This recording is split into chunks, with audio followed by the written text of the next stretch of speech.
Le grand rendez-vous européen avec les Échos et CNews. En France, il y a aussi ce fameux échec de Flamanville. On a pratiquement un pléonasme maintenant. Qu'est-ce que cela raconte, ce fiasco? C'est une forme de déclin de l'industrie française. Quelles leçons vous tirez et comment remettre à plat l'ensemble du dispositif? C'est un problème qui est difficile et clairement EDF n'est pas heureux de la manière dont le chantier de Flamanville a été mené. De nombreux rapports publics ont été établis, notamment celui de Monsieur Fols.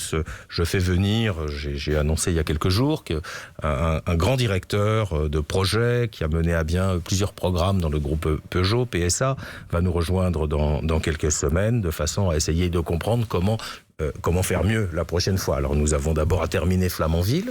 Comment terminer Flamanville avec des problèmes de soudure à réparer? Nous espérons terminer cela fin 2022 pour que le réacteur soit en service en 2023.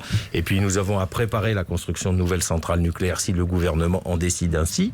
Et pour préparer cette décision du gouvernement, il faut que nous donnions confiance. Et pour donner confiance, il y a deux aspects. Est-ce que nous sommes plus efficaces sur le plan industriel?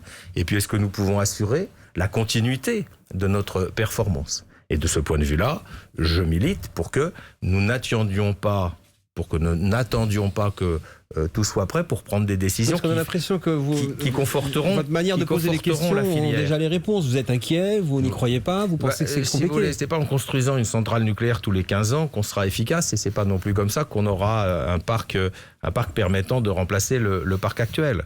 Et donc il faut se donner un programme. Nous proposons un programme de 6 centrales nucléaires et nous souhaitons que les décisions nationales, les impacts locaux soient étudiés le plus rapidement possible pour que la filière nucléaire française puisse avoir devant elle un programme de travail dans la durée. Est-ce que le stop and go, c'est pas une bonne façon de faire? Est-ce que la France est déjà en train de perdre son savoir-faire en termes de nucléaire? On a l'impression que c'est un peu ce que vous dites, en tout cas qu'il y a vraiment un risque imminent. Je ne cache pas qu'il y a un risque. Le grand rendez-vous européen Avec les Échos et CNews.